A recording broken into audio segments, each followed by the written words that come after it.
तारीख में सुल्तान महमूद गजनवी और उनके गुलाम अयाज की दोस्ती मिसाल मानी जाती है, मगर दरबार के वजीर अयाज से शदीद हसद करते थे।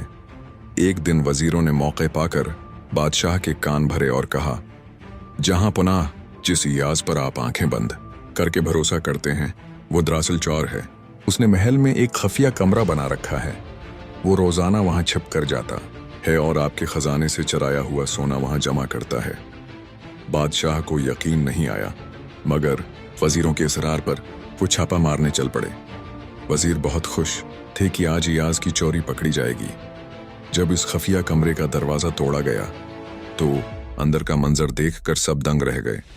कमरे में न कोई सोना था, न हीरे जवाहरात और न ही कोई खजाना।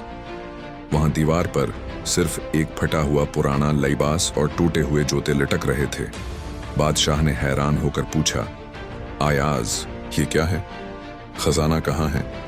अयाज ने उन फटे पुराने जूतों को चूमा, आंखों में आंसू लिए और जवाब दिया, बादशाह सलामत। आपके महल में आने से पहले मैं एक मामूली गरीब चरवाहा था।